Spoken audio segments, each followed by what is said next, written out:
안녕하세요. 또 이렇게 자주 이렇게 우리 구독자 혹은 시청자 여러분들을 만나 뵈니까 너무 좋습니다. 근데 사실은 이런 여러 가지 부동산 시장의 흐름을 말씀드리는 이 부분에서 어떤 분들은 좀 마음이 불편하실 수도 있고 어떤 분들은 굉장히 흐뭇해하면서 보실 수 있는데요.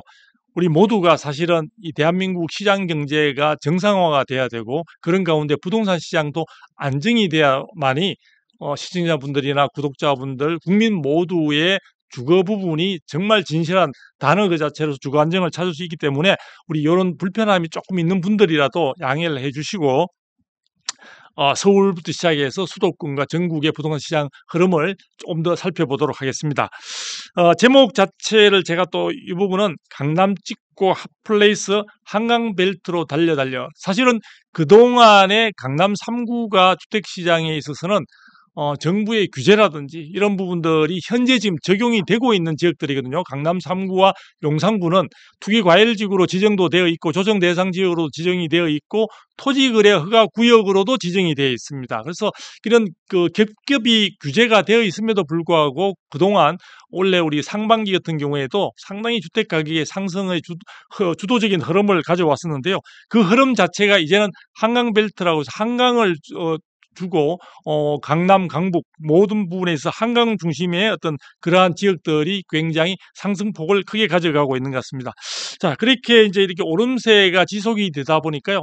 벌써 나오고 있는 것은 이런 부분의 흐름, 즉 상승 흐름을 지켜볼 때 그 폭이 자꾸 커지고 있지 않느냐. 자, 그런 부분을 갖다가 컨트롤을 할 수 있는 부분은 결국은 정부가 규제라는 카드를 통해서만이 가능할 수밖에 없다는 그런 이야기들이 언급이 되면서 서울 시내 전역을 그동안에 투기과열지구로 지정되어 있는 부분은 뭐 사실은 별로 효과가 없다는 판단도 있어서인지 토지거래 허가구역, 사실 토지거래 허가구역은 실거주자만이 사실은 거기에 진입을 할 수가 있고 해당되는 지역에, 그리고 진입을 했을 때에는 약 2년간은 실거주를 해야 된다는 그런 조건이 전체적인 거래 부분에 있어서 거래 심리를 상당히 압박을 주는 그런 부분의 효과가 있다고 해서 그 토지거래 허가 구역을 통해서 확대 지정함으로써 현재의 흐름을 조금 더 컨트롤 해보고자 하는 그런 이야기들이 많이 나오고 있는 것 같습니다. 그래서 그러다 보니까 최근에 오늘 아까 말씀드린 서울의 25개 구의 어떤 상승 흐름, 그중에도 특히 성동구를 비롯해서 주요 지역의 가격 흐름이 굉장히 강하게 나타나는 것은 아마도 이 규제가 더 확대되기 전에, 즉 강남 3구와 용산구 이외의 지역에서 특히 한강벨트를 중심으로 해서 마포구라든지 성동구라든지 광진구라든지 이런 쪽은 서울에서 본격적인 토지거래 허가구역이 확대 지정되기 전에 갭투자 등을 통해서, 즉 전세를 안고 산다든지 등등 해서 빠르게 지금 일단 진입을 하고 보자는 그런 움직임들이 많지 않느냐. 그런 가운데 그걸 팔려고 내놓는 사람들의 마음은 좀 더 여유가 있고 또 그런 부분에서 가격 호가 부분에서도 본인이 원하는 가격에서 시장 흐름을 보고는 추가적으로 호가를 올리는 그런 움직임까지 있는 것 같습니다. 그래서 이런 부분들이 있다 보니까 국토부 차원에서도 여러 가지 추가적인 규제가 나올 수 있다는 이야기들이 많이 나오고 있고요. 그런 부분에 대해서는 얼마 전이죠. 국토부 장관이 직접 언론과 여러 가지 인터뷰를 통해서 그 가능성을 시사한 바가 있는 것 같습니다. 그러니까 우리가 97 대책을 통해서 공급 대책을 내놓았지만 자세히 제가 97 대책에 대해서는 한번 기회를 봐서 또 설명을 드리겠습니다. 그런데 그 97 대책의 공공주도로 공공임대 중심의 어떤 주택을 공급을 확충을 하겠다. 그래서 서울과 수도권 전체를 합쳐서 한 135만 호를 2031년까지 하겠다. 이런 등등의 나왔는데요. 그 부분에 대한 실효성에 대해서는 지금 많은 비판이 쏟아져 있고 현실성이 대단히 떨어진다는 평가가 있다 보니까 이런 부분들에 대해서 시장에서의 여러 가지 분위기 자체는 뭐냐, 저 부분이 의미가 없을 것 같다. 그래서 그 부분에 대한 어떤 실효성 있는 규제의 수단으로 토지거래 허가 구역이 굉장히 많이 논의가 되고 있는데요. 하나 여러분들이 좀 관심 있게 보실 것은 뭐냐면요. 토지거래 허가 구역 지정 권한은 지자체장에게 기본적으로 있습니다.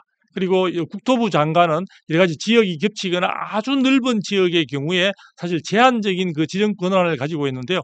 그 부분을 지금 국토부가 마음이 급해지고 또 정부가 이 전체적인 부동산 시장을 안정을 위해서 이 부분은 법률을 고쳐가지고 지금 법 개정 부분이 지금 올라가 있는 것 같습니다. 그래서 서울시장이 가지고 있는 그 권한 자체를 국토부 장관이 전적으로 가져가는 내용과 함께 법 개정이 아마 서두르고 있는 것 같은데 어쨌든 그런 부분에는 시간이 좀 걸리기 때문에 그 걸리는 동안에 여러 가지 시장 상황에서는 아마도 최대한 어떤 상승할 수 있는 그런 에너지가 충분히 발휘되지 않을까 이렇게 보여집니다. 이재명 대통령도 9월 11일 취임 100주년 100일 기자회견에서 사실은 그런 부분에 대해서 언급을 하고 있는 것 같습니다. 부동산 초과 투기 수요라든지 초과 수요라든지 이런 부분들에 대해서 통제를 해야 되지 않느냐. 지금 상황을 그대로 두어서는 시장 안정을 기대하기는 대단히 어렵다는 식으로 언급을 이미 한 바가 있기 때문에 이런 부분과 관련해서 본격적인 그런 이야기들이 구체화되는 쪽에 흐름이 나타날 것 같고요. 자, 지금까지 그 서울 쪽의 어떤 시장 상황만을 말씀드렸는데 서울 이외에도 여러분들이 아시다시피 지금 시장은 서울 및 수도권 그리고 지방 이렇게 양분화된 양극화의 모습을 보여주고 있다고 말씀을 드렸는데 수도권 전체의 아파트 상승폭도 굉장히 커지고 있습니다. 그래서 지난주에 비해서 이번 주, 즉 우리가 그 10월 초에 이미 진입한 상황에서도 수도권 전체 아파트값 상승폭도 기존의 그 0.07%가 지난주에 올랐는데 이번에 0.12%로 그 폭 자체가 굉장히 2배 가까이 늘어난 그런 모습들을 보여주고 있습니다. 그리고 경기도 전체 평균을 하더라도 상승폭은 지금 좀 더 늘어나는 그런 모습들을 보여주고 있고요. 그런 가운데 좀 눈길을 끄는 지역들이 어디냐면요. 분당, 과천, 광명, 그다음에 평촌이죠. 동안구, 안양 동안구, 그다음에 하남 이런 쪽들에 있어서도 상당히 상승폭이 커지고 있는데요. 그중에 분당의 경우에는 상승폭이 정말 역대급이라고 해도 과언이 아닐 정도입니다. 분당구의 경우는 지난주에 0.64%니까 이것도 정말 어마어마한 그런 부분들의 상승폭이라고 볼 수 있는데요. 이번 주에서는 말 그대로 1%에 가까운 상승률을 보여줬습니다. 0.97%입니다. 대단합니다. 이 분당구는 지금 일기 신도시 재건축이라는 호재를 품고 있기 때문에 그런 부분에서 여러 가지 기대감을 모으는 곳이긴 합니다만 그렇다 하더라도 이 정도의 상승폭을 가져갈지는 정말 예측을 못한 그런 상태라고 할 수 있고요. 과천시 같은 경우에도 지난주에 비해서 2배 가까이 상승률을 보이고 있습니다. 그래서 과천시 같은 경우에도 0.31%포인트에서 올라가지고 전체적으로는 한 주 동안에 0.54%가 올랐는데요. 사실 과천 같은 경우에는 꾸준하게 정말 올해 들어와서도 정말 꾸준하게 오른 상당히 상승폭을 크게 가져간 그런 부분이라고 볼 수가 있습니다. 자, 이렇게 서울과 수도권을 말씀드렸는데요. 지방에는 하락폭이 조금 줄어들었습니다. 그래서 이제 지난주에는 마이너스 0.01%인데 이번에는 0%, 0.00%, 0% 보합으로 올랐었다는 정도의 의미가 있고요. 근데 이제 지방의 경우에는 이렇게 위축됐다 하더라도 서울 수도권이 많이 오르다 보니까 전국 평균으로 내게 되면은 상승폭이 4주 확대되는 그런 효과가 나타나고 있는 것 같습니다. 자, 그리고 항상 우리가 이런 가격을 이야기하게 되면요.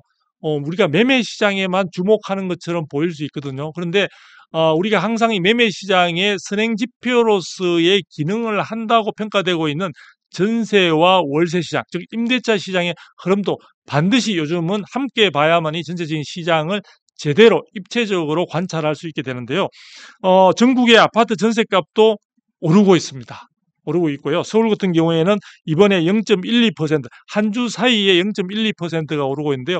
아시겠지만 서울과 지금 수도권의 경우에 있어서는 특히 전세 물량 자체도 지금 급감하고 있는 상황이다 보니까 전세값 오름세는 당연히 예상되기는 했는데 그 오름폭 자체가 0.1%를 넘어간다는 것은 상당히 가파르게 올라가고 있다는 것을 의미하기도 합니다. 그래서 수도권 전체로 보면 전세값 자체가 0.08%로 오르고 있고요. 여러분들이 아마 또 많은 들어보시는 것 중에 하나가 월세로 많이 사람들이 옮겨가더라.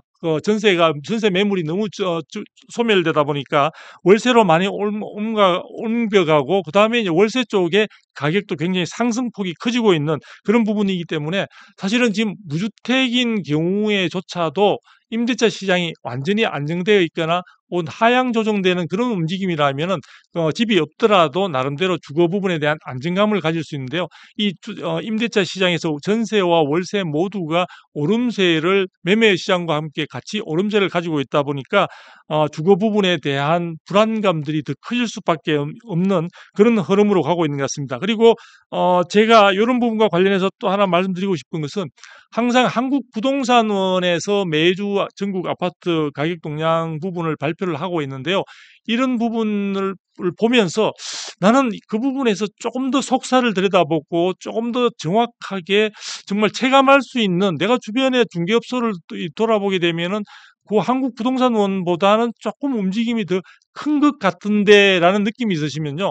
KB부동산 쪽에 들어가셔가지고 이 부분에 대한 주간 동향을 똑같이 발표를 하고 있습니다. 그래서 KB부동산 자료를 보시게 되면은 지난주 같은 경우에는 제가 이번 주는 아직 확인을 못했습니다만 지난주 같은 경우에는 한국부동산원에서 발표한 것보다 약 2배 가까운 상승폭을 보여주는 자료들로 구성이 되어 있거든요. 그런 부분도 항상 그러한 여러가지 시세 부분에 대한 어떤 조사나 이런 부분에는 실제 실거래된 것뿐만 아니라 일부에서는 호가 부분도 반영되고 있다는 점을 감안할 때 참고 자료로만 이용을 하시면 좋겠고요.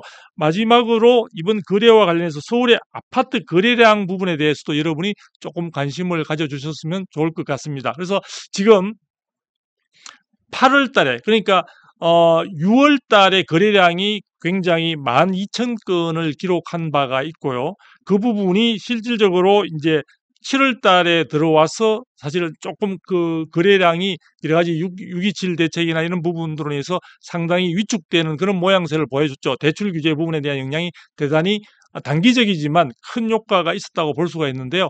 7월 달에 거래량 자체가 조금 회복세를 보이면서 가장 시장에서는 8월 달, 즉 우리가 한 달간의 신고 기간을 주기 때문에 9월 말이 되면 9월 말에서까지 포함이 그 마감이 되는 그런 쪽에서 8월 달에 거래량 자체가 상당히 오름세 부분에 있어서 조금 움직임이 조금 있었습니다. 그런데 문제는 9월 달에 10월 달 말에 다음 달 말에 발표가 되는 9월 달의 흐름 자체는 이미 8월 달의 거래량을 넘어서고 있는 그런 모습들을 보여주고 있기 때문에 이 거래량 자체가 최근에 가격 오름폭과 연동이 되면서 시장에 구체적인 수치로 등장한 것이 아니냐. 그래서 거래량이 많이 는다는 것은 즉 수요 심리, 수요자들의 마음이 급해지고 있는 것이고 그런 부분들은 결국은 매도자 우위의 시장에서 가격의 오름 분위기 자체, 오름세의 그 경향 자체가 당분간은 지속될 수 있는 가능성 부분을 많이 보여준다. 아마도 정부가 또 다른 의미에 있어서의 추석 연휴가 지나고 난 뒤에 부동산 대책이 어떤 식으로든지 나오지 않는다면 이 오름폭 자체는 더욱더 거래량 증가와 함께 가팔라질 수 있는 부분에 대해서 상당히 유의 깊게 보실 필요가 있을 것 같습니다.